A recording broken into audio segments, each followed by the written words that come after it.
हाल ही में जमात इस्लामी के अध्यक्ष श्री मौलाना मौलाना मदनी ने एक स्टेटमेंट दी कि जब तक जालिम रहेगा, जब तक जुल्म रहेगा, तब तक जिहाद भी वाजिब होगी।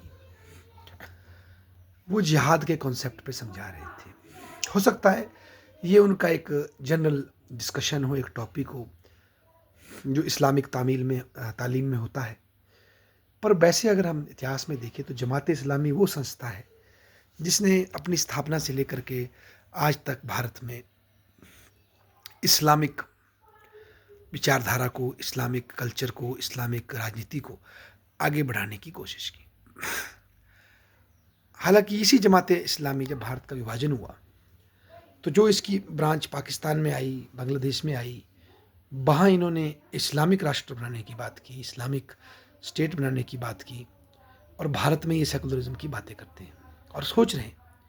और कश्मीर में जो जिहाद खड़ी हुई उसकी रूट में भी कश्मीर की जो जमात इस्लामी की जो ब्रांचेस थी और कश्मीर की जो इस्लामिक ऑर्गेनाइजेशन काम कर रही थी, उनका कंट्रीब्यूशन अद्वितीय है। तो इस संदर्भ में हमें देखने की ज़रूरत है। हो सकता है मौदूदी जो है डेमोक्रेटिक जिहाद की बात कर रहे हों, मौदूदी लीगल फाइट की बात कर रहे हों, परंतु बहुत से युवा ऐसे हैं जो इसको फिजिकल और मिलिट्री और टेररिस्ट जिहाद के रूप में देखेंगे। ये बहुत बड़ा खतरा है जो कि न केवल भारत में, पूरे वर्ल्ड में जहाँ भी इस्लामिक कट्टरता फैलती है उसका एक प्रत्यक्ष एग्जाम्पल है कि ये अल्टीमेटली फिजिकल वायलेंस पे आ जाता है।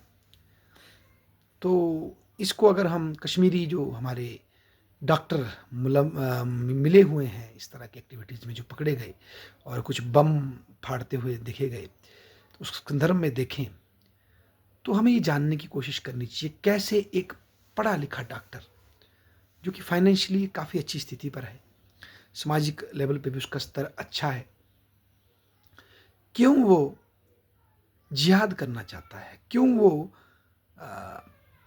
लड़ करके मरना चाहता है और दूसरों को मारना चाहता है। ये साइकोलॉजी आती कहाँ से? क्यों नहीं वो इस वर्ल्ड में रह करके, अपना नाम करके, अपने समाज की निष्ठा बढ़ा करके, अपने मजहब को प्यार करता है, मजहब की निष्ठा बढ़ा करके जीना चाहता है? क्यों वो बम फाड़ करके मरना चाहता है? कारण क्या है? खौफ क्यों फैलाना चाहता है? इसका साइकोलॉजिकल बैकग्राउंड क्या है?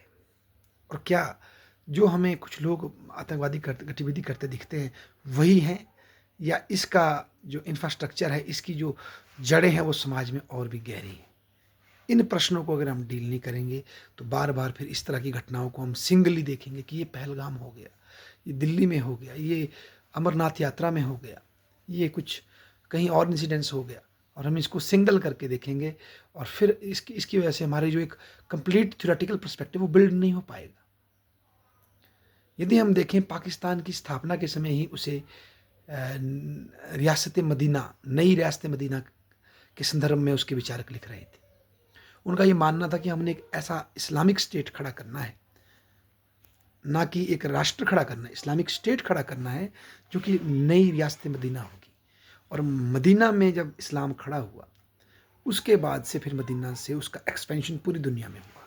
तो यहाँ जो पाकिस्तान है, आइडियोलॉजिक उसके आइडियोलॉग ये मानते थे कि इसकी स्थापना एज ए स्प्रिंग बोर्ड होगी ईस्ट में इस्लाम के फैलने में।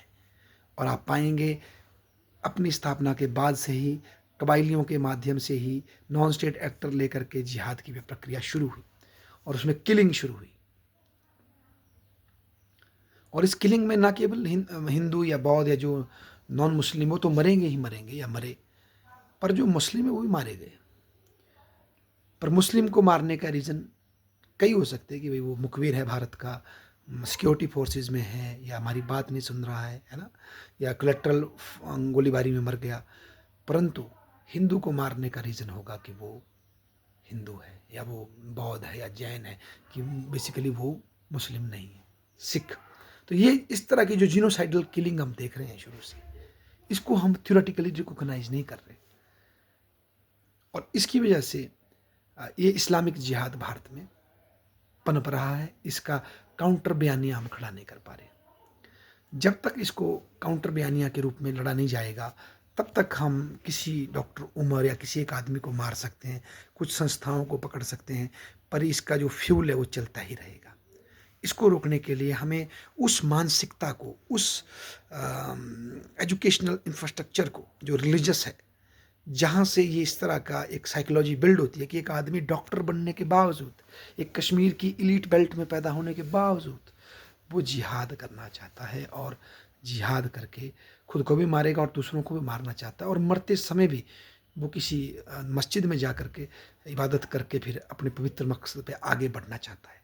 तो इसका मतलब ये है, जो भी इस तरह की टेररिस्ट एक्टिविटी कर रहे हैं वो कहीं ना कहीं अपनी अंतरात्मा में अपने अल्लाह, अपने खुदा से पॉजिटिव आशीष पा रहे हैं, उनकी एटलीस्ट उनकी नज़रों में कि वो पॉजिटिव काम कर रहे हैं और खुदा उन्हें जन्नत बख्शेगा, हूरे बख्शेगा, उन्हें गाजी बनाएगा। ये सोच वो लेकर के आ रहे हैं।